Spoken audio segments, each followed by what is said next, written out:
खुदावंद के अजीम नाम में आप तमाम कलीसिया की सलामती और बरकत की दुआ चाहूँगा। खुदा का खादम होते हुए जितने भी बहन भाई मुझे पीपीसी चैनल पर देख रहे हैं, खुदावंद का शुक्र अदा करते हैं कि खुदावंद ने आज भी हमें इस रोहे ज़मीन पर ज़िंदा रखा हुआ है। और नाजरीन, पीपीसी चैनल जिस तरह हर नए मेहमान के साथ, हर नए खादम के साथ हम आप लोगों तक तारुफ़ करवाते हैं, तो आज मैं अपनी पीपीसी चैनल की टीम के साथ कामरान माइकल, आप तमाम कलीसिया जो टीवी पर देख रहे हैं, आप उनको जानते हैं। खुदा ने उनको बड़ी बरकत दी हुई है, खुदा उनको अपनी खिदमत के लिए इस्तेमाल कर रहा है। तो आज हम कामरान माइकल भाई के साथ हैं। आज हम उनकी खिदमत के बारे में जानेंगे कि खुदा उनको अपनी खिदमत के लिए कैसे इस्तेमाल कर रहा है। कामरान भाई, मैं अपनी तरफ से और अपनी पीपीसी चैनल की टीम की तरफ से आपको सलाम पेश करता हूं। जी, आपकी भी सलामती और इस वक्त जो बहन भाई टीवी पर देख रहे हैं, मैं चाहूँगा कि खुदा ने आपको बड़ी बरकत दी हुई है, इंटरनेशनल पर खुदा आपको इस्तेमाल कर रहा है। तो थोड़ा सा मैं चाहूँगा कि आप अपनी खिदमत के बारे में, जो बहन भाई कलीसिया टीवी पर देख रहे हैं, मैं चाहूँगा कि आप थोड़ा सा तारुफ़ अपनी खिदमत के बारे में आप कलीसिया को बताएं। कि नहीं, मैं समझता हूँ कि क्योंकि मैं सियासी तौर पर खुदा की खिदमत ज़रूर खुदा के लोगों की कर रहा था और कर रहा हूँ, और खुदा ने मुझे मनसब दिया है, ये अहदा बख्शा है कि मैं खुदा के लोगों के लिए अपनी आवाज़ को उन ऐवानों में उठाऊं। और जहाँ तक सोर्सेज़ भी हमारे पास होते हैं, कोशिश करते हैं कि आवाम तक उन सोर्सेज़ को लेके जाया जाए और आवाम की खिदमत जो है इस तरीके से की जा सके। लेकिन कुछ अर्सा पहले आपको पता है जो मौजूदा सियासी हालात हैं, मुल्की हालात हैं, और जिस पार्टी से मैं बिलोंग करता हूँ, PMLN, और हम कुछ दोस्तों को टारगेट भी किया गया, हम पाबंद सलासल भी रहे, हमने कैद खानों में भी हमें रखा गया। और जब आप मुसीबत उठाते हैं, दुख उठाते हैं, तो मैं समझता हूँ कि आपका बड़ा रिश्ता जो है अपने खुदा के साथ जुड़ जाता है। आप अपनी खुदा की कुर्बत में चले जाते हैं, मैक्सिमम टाइम आप खुदा के साथ गुजारते हैं। तो जब हम खुदा की खौफ में ज़िंदगी बसर कर रहे होते हैं, लेकिन उसके साथ एक रिश्ता मज़ीद उसवार करने के लिए हमें उसके साथ बात करने का मौका मिलता है। और जब हम खुदा से बातें करने शुरू करते हैं, अपने यीशु मसीह को पुकारते हैं, तो वो आपकी दुआ को सुनता भी है, उसका जवाब भी देता है। और जब हमारा ईमान ही ये है कि वो ज़िंदा है, तो जब ज़िंदा को पुकारते हैं तो ज़िंदा उसका रिस्पांस करता है। हमेशा जब ज़िंदा बंदे को भी आवाज़ देते हैं तो वो रिस्पांस ज़रूर करता है। क्या बात है। तो जब हम खुदा को पुकारते हैं तो वो तो हमसे प्यार भी करता है, मोहब्बत भी करता है, और कहते हैं उसने दुनिया से ऐसी मोहब्बत रखी कि अपना इकलौता बेटा बख्श दिया ताकि जो कोई उस पर ईमान लाए हलाक ना हो बल्कि हमेशा की ज़िंदगी पाए। तो जब हम उस पर ईमान रखते हुए उसे पुकारते हैं तो वो हमारे दरमियान उतर आता है। तो दिल से पुकारने की ज़रूरत होती है, ईमान की हालत में रहते हुए उसे पुकारने की ज़रूरत है। वो आपकी दुआओं को कभी फरामोश नहीं करता, और वो अपना तख्त आपके साथ आपकी जगह पर जहाँ पर आप मौजूद हैं वहाँ पर लगा लेता है। तो मेरे साथ भी ऐसा ही हुआ है। उस कैद के आलम में, उस कैद तन्हाई में मेरी बड़ी खुदा के साथ जैसे रफ़ाकत रही, और बड़ा खुदा का मसा, उसकी हजूरी मामूली मुझ पर कायम व दायम रही, और उसने मुझे संभाला कि उसका वादा है वो अपने वादों में सच्चा और बरहक है, उसका कलाम सच्चा है। और मैं समझता हूँ कि उससे मेरी ईमान की तक़वियत हुई, ईमान मेरा मजबूत हुआ, मैंने क़ुव्वत पाई, मैंने जिस्मानी और रूहानी तौर पर क़ुव्वत पाई। और खुदा का शुक्र है कि जब खुदा आपसे बोलता है, हम कलाम होता है, खुदा आपको मुश्किलात से निकालता है, आपकी दुआ को सुन के आपको पताल की अता गहराइयों से निकाल लेता है। वो कहता है मैं अपने ममसू को कभी अकेला नहीं छोड़ूंगा, हमेशा उसके साथ रहूँगा, और उसका वादा है कि मैं दुनिया के आखिर तक हमेशा तुम्हारे साथ हूँ। और अगर उसका वादा है तो फिर हमें इस बात पे ईमान रखने की ज़रूरत है कि उसका वादा सच्चा और बरहक है। फिर ही हम आगे बढ़ सकते हैं, फिर हम मसीह बन सकते हैं। अगर हम कहते हैं कलाम पे हमारा ईमान है, यीशु मसीह पर हमारा ईमान है, तो उस ईमान की हालत ये होनी चाहिए कि जो कुछ इसमें लिखा है वो सच्चा और बरहक है, और उसने होना है, और पाए तकमील तक पहुँचना है। जैसा कि ईसाया 55 बाब में कहता है कि जैसे बर्फ़ और आसमान से बर्फ़ और बारिश बरसती है और फिर वो वापस नहीं लौटती, बल्कि ज़मीन की रौदगी और उसकी ताज़गी का बाइस बनती है, और बोने वाले को नाज और खाने वाले को रोटी फराहम करती है। इस तरह मेरा कलाम होगा, वो बेअसर और वापस नहीं आएगा, बेअंजाम वापस नहीं आएगा, बल्कि जिस काम के लिए उसे भेजा गया है वो काम करके वापस आएगा। तो कलाम होता ही ऐसे, बेतासीर नहीं होता। जो चीज़ें खुदा के कलाम मुंह से निकला है, कलमा है उसके मुंह का, मुबारक बातें हैं उसके मुंह की, उसने पूरा होना। और जो वादे खुदा के, ये इंसान के वादे नहीं हैं, ये खुदा के वादे हैं। इसलिए खुदा ने मेरी ज़िंदगी में वो काम किए हैं। तो मैं तकवीत की बात है, मैं इसलिए लोगों से ये टेस्टमनी अपनी जो है आपके चैनल की वसात से शेयर कर रहा हूँ कि खुदा ने अगर वो मेरी ज़िंदगी में काम किए हैं, मेरी ज़िंदगी को खुदा ने चेंज किया, मेरी ज़िंदगी को मज़ीद बाबरकत बनाया और मुझे पताल की ताक घड़ियों से निकाला, तो खुदा आपकी ज़िंदगी को भी चेंज कर सकता है। आपकी परेशानियाँ, आपके दुख दर्द, आपकी मुसीबतें, आपकी मुश्किलात, आपकी परेशानियाँ, आपके घर के मसाइल, आपके बच्चों के, आपके कारोबारी, आपके रोज़गार के, तरह तरह के मुश्किलात हैं हमारी ज़िंदगी के सामने, तरह तरह की दीवारें चुनी हुई हैं हमारे सामने, वो तमाम दीवारें चिकनाचूर हो सकती हैं। वो आपके रास्ते में हायल जो पहाड़ हैं वो मैदान हो सकते हैं। आपके जो घर के सामने घरों में आपकी वो नफ़रतें हैं, जो हसद की रूह है, जो ऐसी स्पिरिट्स हैं, फियर की स्पिरिट है, वो सब कुछ ख़त्म हो सकती हैं। सिर्फ खुदा पर ईमान के साथ भरोसा करके आगे चलने की ज़रूरत है। आपको ये पता हो कि जो कुछ मैं मांग रहा हूँ वो मैंने ईमान में पा लिया है। तो मैं शुक्र करता हूँ खुदा का, खुदा ने मेरी ज़िंदगी में काम किया है और खुदा मैं चाहता हूँ कि आपकी ज़िंदगी में भी काम करें। आप अपना आप खुदा को दें, सच दिल से उसे पुकारें, क्योंकि जब हम पुकारते हैं तो ज़िंदा को जब पुकारते हैं तो जवाब ज़रूर देता है, रिस्पॉन्स ज़रूर करता है। तो फिर वो तो ज़िंदा ऐसा ज़िंदा है जिसने मौत कब्र पर फतह पाई है, उसकी कब्र भी खाली है, उसकी सलीब भी खाली है और वो आसमान पर तख्त पर बैठा है। और मैं ये समझता हूँ कि ये हमारे लिए सबसे बड़ी बात है, हमारे लिए ईमान की मजबूती की बात है। जो बातें मैं शेयर कर रहा हूँ कि मेरा ईमान इससे बड़ा है, आपका ईमान भी मजबूत होना चाहिए। आप भी जब उसे दिल लगाएंगे, उससे ज़्यादा टाइम उसके साथ सर्व करेंगे, तो फिर मैं समझता हूँ कि ये बड़ा अहम बात है कि हमारी ज़िंदगियों में, हमारी ज़िंदगी जो बाबरकत बनेंगी। तो हम ज़्यादा टाइम जो है आजकल मोबाइल को देते हैं, गेमें खेलने में, फेसबुक पे टेक्स्ट करने में, व्हाट्सएप पे। तो ये टाइम जो है ना, ये हम टाइम किल कर रहे हैं। दुनिया में इसलिए नहीं मैं भेजा गया, जिस मकसद के लिए भेजा गया है हमारे पास मकसद ही नहीं है, बेमकसद ज़िंदगी गुजारते हैं बाज़-औक़ात हम। हमें उस डायरेक्शन का पता होना चाहिए कि हम आए हैं तो हमने करना क्या है। हर इंसान की ज़िंदगी का मकसद है, किसी मकसद के लिए उसे चुना गया है, भेजा गया है। हर इंसान को तोड़ा दिया गया है, हर इंसान के लिए नेमतें हैं, बरकतें हैं, फल हैं। लिहाजा उन चीज़ों को, उन बरकतों को, उस रोया को, उस फल को, उस नेमत को, उस ड्यूटी को जानना ज़रूरी है। जब हम जान लेते हैं तो हम समझ आगे बढ़ते हैं। तो कोई इंसान सबको खुश नहीं कर सकता, इसलिए सियासी तौर पे भी जहाँ तक मुमकिन होता है हम कोशिश करते हैं कि अपने लोगों के दरमियान रहकर उनकी खिदमत कर सकें। और मैं हमेशा, आप खादमिन यहाँ बैठे हैं, आप भी खुदा के खादम हैं, मेरे तो दरवाजे हर खादम के लिए खुले होते हैं। कोई भी खादम हो जो खुदा ने जिसको रोया दी है, जिसको अपना कलाम दिया है, कलाम की सच्चाइयों से आगाह किया है, तो उस खुशखबरी के पैगाम को वो खुदा का खादम लेके आगे बढ़ता है। तो उस खुशखबरी में अगर मैं भी हिस्सा डालता हूँ तो मैं खुशबख्त हूँ। तो मैं समझता हूँ खुशकिस्मत, खुशबख्त इंसान वो है जो खुदा के कलाम की खुशनुदी को, खुशखबरी को पाए तकमील तक पहुँचने का बाइस बनता है। खुदा का काम रुक तो सकते नहीं है। जी, खुदावंद आपको बरकत दे। तमाम कलीसिया आपको एक सियासी प्लेटफॉर्म से तमाम कलीसिया जानती है।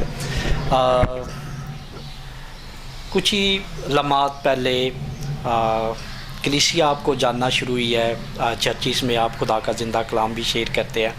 बहुत सारी कलीसिया के ख्याल आते हैं कि आप एक पास्टर का कोर्स कर रहे हैं या आप मिनिस्ट्री लेवल आप शुरू कर रहे हैं। तो जो बहन भाई आपको कलीसिया टीवी पर देख रहे हैं, आप क्या मैसेज देना चाहेंगे कि क्या वाकई आप एक एज आ पास्टर कोर्स कर रहे हैं, या एक मसीह होते हुए आप के दिल में है कि आप जहाँ कहीं भी चर्च में जाते हैं तो वहाँ पर आप खुदा की बातें करते हैं? देखिए, मैं ये समझता हूँ जैसे कि लोग बड़े NGOs बनाते हैं इसलिए कि छाई का काम करना है, फ़लाह बहबूद का काम करना है, उसे रजिस्टर करवाते हैं। मेरा ये कहना है और मेरा मानना है कि फ़लाही काम करने के लिए, इंसान की खिदमत करने के लिए आपका रजिस्टर होना ज़रूरी नहीं है। मेरा एक सिलसिला ये है। हाँ, कलाम तभी इंसान किसी को सुनाए जब वो ख़ुद सीख ले, क्योंकि ये कलाम ऐसी सच्चाई है, ऐसा समंदर है जिसे बग़ैर सीखे नहीं सुनाया जा सकता। वो लोग भी यहाँ पर मौजूद हैं जिनको सीखने की ज़रूरत है, लेकिन वो सुना रहे हैं, सिखा रहे हैं, तो उनको खुद सीखने की ज़रूरत है। क्योंकि गलत तालीम अगर हम किसी को देंगे, अगर गलत तालीम का बीज हम ज़िंदगी में बोएंगे तो हम ज़िम्मेदार ठहरेंगे। अगर खुदा का सच्चा कलाम ज़िंदगी तक नहीं पहुँचेगा और हम इधर उधर से पकड़ के जिन चीज़ों को बाइबल में से हम साबित नहीं कर सकते। बहुत से लोग ऐसे भी हैं, मैं कैटेगोरिकली कहना चाहता हूँ कि बहुत से लोग ऐसे हैं जो मन घड़त चीज़ें भी बयान कर जाते हैं जब मैसेज डिलीवर करते हैं। वो चीज़ें जिनका कलाम से ताल्लुक़ नहीं होता, जिनको हम बाद में कलाम में से साबित नहीं कर सकते, जिनका वजूद कलाम में नहीं है। क्योंकि कोई भी चीज़ जो क्रिएटेड चीज़ है, जो इंसान बनाता है, इंसान तख्लीक की है, उसमें गलती की गुंजाइश मौजूद रहती है। लिहाजा पुलपट पे खड़े होकर कोई ऐसी बात ना करें जिससे मैं समझता हूँ कि रूल को हमसे नाराज़ हो। तो ये जो बात है कि खुदा ने वो तोड़ा, वो ज़िम्मेदारी मुझे दी है। जब मैंने खुदा की हजूरी में बैठना शुरू किया, खुदा से वक़्त लिया, खुदा से मांगना शुरू किया, तो खुदा ने मुझे बहुत कुछ दिया। और खुदा से वादा था कि मैं तेरे खुशखबरी के पैगाम को आगे लेके चलूँगा, क्योंकि मैं सिटिंग सेनेटर हूँ। अभी मज़ीद 4-4.5 साल मेरे सेनेटरशिप के पड़े हैं। लेकिन अब मेरे सामने ये चीज़ें जो है ना, ये और तरीके से खुदा किसी और मकसद के लिए वहाँ पे भी इस्तेमाल करता है मुझे। लेकिन जिस मकसद के लिए खुदा ने मेरे दिल में वो एक बीज बोया है, मेरे अंदर एक रोया रखी है, अपना कलाम रखा है, अपना मुकाशवा मुझ पर खोला है, वो यही है कि मैं खुदा के कलाम की तमजीद कर सकूँ, खुदा के कलाम की जो सच्चाइयाँ हैं वो बयान कर सकूँ, और जो कुछ मेरी ज़िंदगी में खुदा ने रखा है वो पेश कर सकूँ। तो लिहाजा खुदा का कलाम जो है वो बेतासीर नहीं आता। जब आप खुदा कलाम को शेयर करते हैं तो वो ज़रूर ज़िंदगियों को तब्दील करता है। और मैं जब खुदा कलाम कहीं भी शेयर करता हूँ, उससे पहले अपनी गवाही शेयर करता हूँ कि खुदा ने मेरे जैसे एक आम बंदे की ज़िंदगी को तब्दील किया। उसे जहाँ पे बहुत मुश्किल कड़ियाँ थीं, जहाँ पे मैं जिन हालात से गुज़रा हूँ, खुदा के लोग जो थे वो सब वही सर्वाइव कर सकते हैं उन हालात से, क्योंकि मैं खुदा से डरने वाला बंदा हूँ। खुदा ने मुझे जिस तरीके से रखा, खुदा ने जिस तरीके से मुझे संभाला, खुदा ने वाकई मुझे पताल की ताक घड़ियों से निकाला है। तो मैं उसका शुक्र करता हूँ। मेरी ज़िंदगी में खुदा की शुक्रगुजारी है, मेरी ज़िंदगी में खुदा का एक मुकाशवा है, एक खुदा ने मेरे अंदर बेदारी पैदा की है। तो मैं उस बेदारी के साथ आगे बढ़ रहा हूँ। और जिस ज़िंदगी में रूह बसेरा डालता है, जिस ज़िंदगी में रूह काम करता है, उसने बताने की ज़रूरत नहीं पड़ती कि खुदा का रूह मेरी ज़िंदगी में काम करता है। वो खुद ही नज़र आनी चाहिए, बताना नहीं चाहिए उसे कि मैं खुदा का बंदा हूँ, मेरी ज़िंदगी में खुदा काम कर रहा है। उसके फलों से, उसके किरदार से, उसके उठने बैठने चलने फिरने से लोग जानते हैं कि ये खुदा का बंदा है। तो ये ऐसी ही रोया होनी चाहिए कि आपकी ज़िंदगी पर जब खुदा का रूह बसेरा डालता है तो रूह के फल आपकी ज़िंदगी से ज़ाहिर भी होने चाहिए। जी, खुदावंद आपको बरकत दे और खुदावंद आपकी टीम को भी बरकत दे। कामरान भाई, हम कोई भी चैनल देखते हैं, सुबह सुबह खुदावंद की जो परस्तिश गीत हम सुनते हैं, बड़ा अच्छा लगता है। गीतों के वसीला से भी बड़ी बरकत मिलती है। आपकी ज़िंदगी में कोई एक ऐसा गीत जो आपको एक अच्छा लगता हो, वो कौन सा ऐसा गीत है जो आपको अच्छा लगता हो?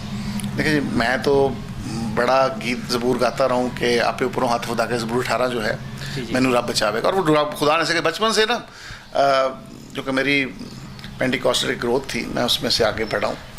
तो ये बड़ा ज़बूर हम गाते थे और वो ज़बूर बिल्कुल मेरे रूह के साथ जुड़ा रहा। और उसके बाद पास्टर उबैद ने बहुत अच्छा गीत वो बनाया है, जंग जिन्ना दी लगदा यहोवा, वो जंग कदे नहीं हारते। तो ये ईमान की जंगें हैं जो हम दुनिया में रहते हुए लड़ते हैं। और जब इन हालात में से हम गुजर रहे हैं, आज भी जो हालात बने पड़े हैं, तो जब तक हमारा ईमान मजबूत नहीं है हम जंग नहीं लड़ सकते, हम जंग नहीं जीत सकते। इसराइलियों ने बहुत सी जंगें लड़ी हैं, खुदावंद खुद उनके लिए जंगें लड़ता था।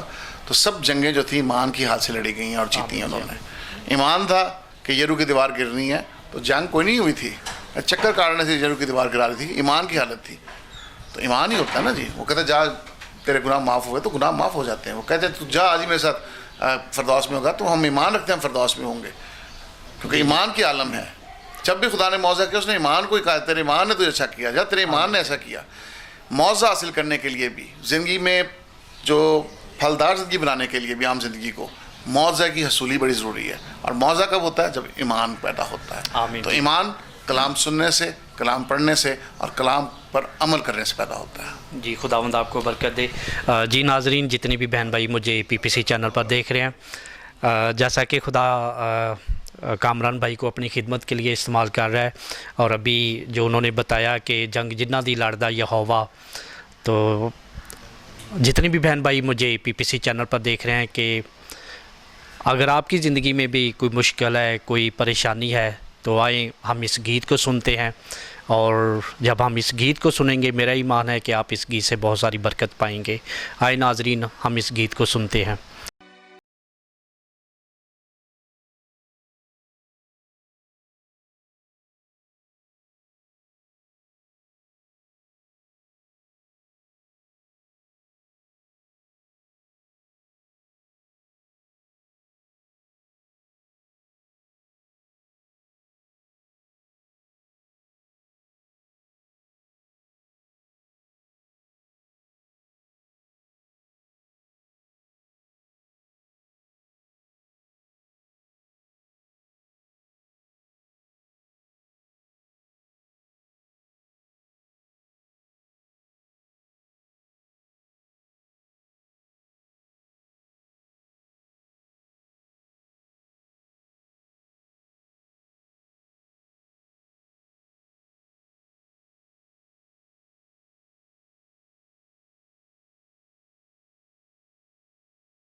आपने इस गीत को सुना, मेरा ईमान है कि आपने इस गीत के सुनने से आपने बहुत सारी बरकत पाई होगी। और जैसा कि आपको बताया गया है कि हम कामरान भाई के साथ मौजूद हैं, तो हम मज़ीद इनकी खिदमत के बारे में जानते हैं। कामरान भाई, जैसा कि आजकल पाकिस्तान में, पूरे वर्ल्ड में कोरोना वायरस जैसी अफवाह जो एक बीमारी है चल रही है, और बहुत सारे लोग, बल्कि हमारे पाकिस्तान में जब से ये बीमारी एंटर हुई है या बहुत सारे केसेस सामने आए हैं, तो बल्कि हमारे पाकिस्तान में कुछ लोग इसको मजाक समझ रहे हैं। तो जो बहन भाई आपको टीवी पर देख रहे हैं, बल्कि पूरे वर्ल्ड में आपकी आवाज़ को सुन रहे हैं, यूट्यूब पर आपको बहन भाई देख रहे हैं, तो आप क्या कहना चाहेंगे कोरोना वायरस जैसी बीमारी जो, और इसके एहतियात और इसकी क्या बचाव हैं, आप बहन भाइयों को क्या मैसेज देना चाहेंगे? देखिए, मैं समझता हूँ कि ये जो वबा है बिल्कुल पूरी दुनिया को इसने अपने लपेट में लिया है। इस वक्त पूरी दुनिया खौफ के आलम में है और पूरी दुनिया में एक बेचैनी का मंज़र जो है वो नज़र आ रहा है। और ना सिर्फ पाकिस्तान बल्कि बहुत से ममालिक में तो बहुत सारी मौत भी इस बीमारी की वजह से हुई हैं। तो बिल्कुल ये एहतियाती तदाबीर आ रही हैं टेलीविज़न पे भी कि आप हाथ धोएं, साबुन का इस्तेमाल करें और बाकायदा पूरी अच्छे तरीके से हाथ धोएं, सैनिटाइज़र्स यूज़ करें, साबुन यूज़ करें और अपने आप को साफ़ रखें। तो बिल्कुल ये एहतियाती तदाबीर हैं। अभी यहाँ पे इतनी पैनिक क्रिएट नहीं हुई पाकिस्तान में। बाहर के मुल्कों में तो कर्फ्यू का समय है, शहर बिल्कुल वीरान हो गए हैं, स्टोर्स बंद हैं, तलीमी इदारे बंद हैं, बैंक्स तक बंद हैं, कोर्ट्स बंद हैं।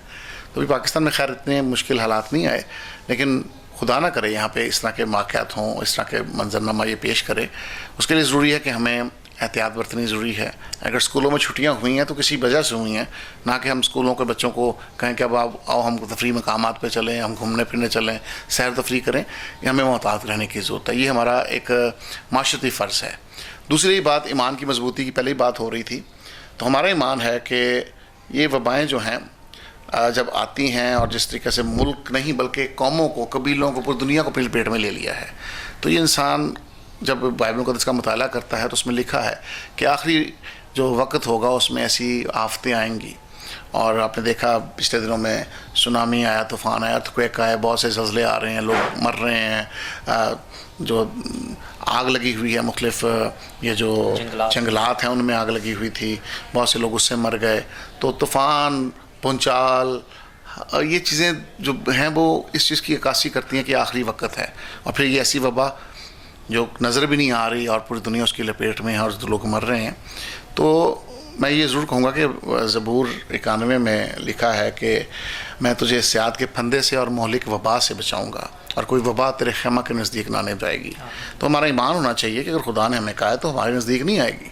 इसलिए तमाम मैं प्रेयर वॉरियर से कहूँगा कि दुआ में इस चीज़ को रखें, दुआ को बाकायदगी के साथ कोरोना वायरस के लिए, अपने ज़ुकारब के लिए, अपने बच्चों के लिए, और जो पेरेंट्स हैं बिलखसूस, ये सरबराह जो हैं, वो अपनी फैमिली का चौगिर्द आतिशिया की बाड़ लगाएं खुदा की, और वो अपने बच्चों के ऊपर हाथ रख के दुआ करें, क्योंकि आपको ये अथॉरिटी जो है, इख्तियार जो है खुदा देता है। आप उनके लिए दुआ करें। आप सरबराह हैं घर के, आप उनकी प्रोटेक्शन मांगें खुदा से, आप उनके सोने से पहले प्रोटेक्शन मांगें। वो कहता है उठते बैठते चलते फिरते में शुक्रगुज़ारी अदा करो, और आपके सामने होना चाहिए कि हमने खुदा की तमजीद करनी है। आपकी ज़िंदगियों से जो है वो खुदावंद की झलक नज़र आनी चाहिए। ये चीज़ें आपको कुछ नहीं कहेंगी। आपको याद होगा कि जब मिस्र में पेलौठे मारे गए थे, आफत आई थी पेलौठे मारने की, लेकिन जिन चौकटों पर ये बरे का लहू लगा था, उस चौकट को, उस घर को छुआ भी नहीं था उस आफत ने, वहाँ कोई पेलौठा नहीं मरा था। आपने और मैंने खुदावंद यीशु मसीह जो हमारा बर्रा है, जिसने हमारे लिए अपना लहू बहाया है, उस लहू को अपने घरों की चौकटों पर, अपने दिलों की चौकटों पर लेना है। जब अपने दिलों की चौकटों पर लेंगे, अपने बच्चों पर उनके लहू को मांगेंगे, तो फिर वैसे ही होगा जैसे पहले हुआ है, क्योंकि वो जो कहता है वही होता है। वो कहता है तो फिर 4 दिन का मुर्दा ज़िंदा हो जाता है। उसके कहने से हो जाता है, उसके कहने से दुनिया बन गई, तख्लीक हो गई। वो खालिक है, वो सब कुछ करने पर कादर है। वो जो कहता है वो होता है। और अगर ईमान के आलम में हम वो कुछ यहाँ पर बांधेंगे तो हमारा ईमान है कि वो आसमान पर बन जाएगा, और जो कुछ खोलेंगे वो आसमान पर खुल जाएगा। तो जब हमारा ईमान इतना मजबूत है, फिर हमें कुछ नहीं डरने की ज़रूरत नहीं है। लेकिन इंसान होते हुए ये जो दुनियावी मामलात हैं, अख्तियाती तदाबीर हैं, आम लोगों को ज़रूर कहूँगा कि वो करें। लेकिन जो हमारे खादमीन हैं, हम सबका ये फ़र्ज़ है, जो प्रेयर वॉरियर्स हैं, हम सबका ये फ़र्ज़ है कि अपनी दुआओं में इस बात को यकीनी बनाएं कि इस मूजी मर्ज़ के लिए, इस वबा के लिए हम मिलकर दुआ करें। और लिखा है कि ईमानदार की दुआ से शहर सरफराजी पाता है। आप दुआ करेंगे तो ये तमाम चीज़ें ख़त्म हो जाएंगी, और मेरा ईमान है कि बहुत जल्द आपकी दुआओं से खुदा न सिर्फ पाकिस्तान से बल्कि दुनिया भर से ये वायरस ख़त्म करेगा। आमीन। जी कामरान भाई, खुदावंद आपको बड़ी बरकत दे।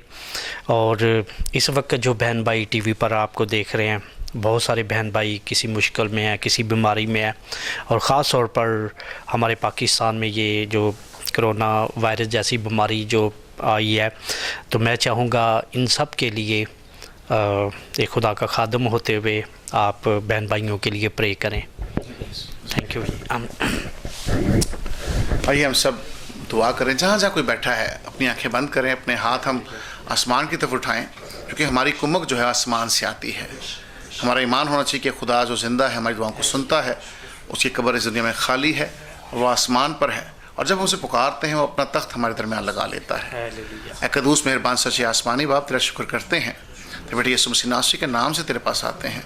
वो नाम जो सब नामों से उत्तम है, अल्लाह है, अफजल है, जिस नाम के सामने तमाम घुटने झुकेंगे, खा आसमानियों का, खा ज़मीनियों का, खा ज़मीन के झिटकने वालों का, और हर ज़ुबान इकरार करेगी यीशु ही खुदा है। मैं यीशु मसीह नासरी के नाम से तेरे पास आता हूँ, झुक कर तुझे सजदा करता हूँ, तुझे दुआ करता हूँ वापस मानी। तेरी बरकत इन तमाम देखने वाले बहन भाइयों के लिए मांगता हूँ। तेरा अबर, तेरा मसा, तेरी हजूरी, मामूरी इन सब पर छा जाए। इन सब का चौगिर तेरी आदशा की बाढ़ को लगाता हूँ। देख जो बहन भाई परेशानी में हैं, जो दुख में हैं, तकलीफ़ में हैं, जो तेरे नाम से बिलखुसूस सताए जा रहे हैं, उन सब पर तेरा रहम मांगता हूँ। तेरी दिलेरी की रूह मांगता हूँ। तो प्यारा खुदा बाप उनकी हिफाज़त के पानी करना। हम सब को तो बरकत दे और हमें अपने जलाल के लिए इस्तेमाल कर। इस मौका घड़ी के लिए तेरा शुक्र करते हैं। आने वक्तों में संभाल, यीशु मसीह के नाम से, आमीन।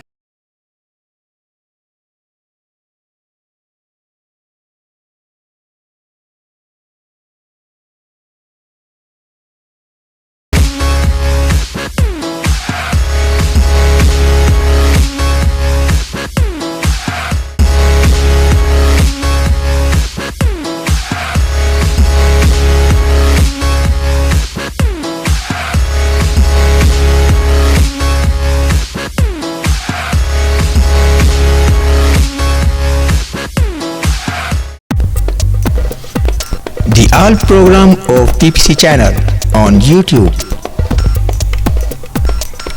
आप PPC चैनल की तमाम नशरियात YouTube पर भी देख सकते हैं। और आप देखते रहिए PPC चैनल आपका अपना channel. Hi guys, subscribe our channel and play this bell icon so that you can have our latest update.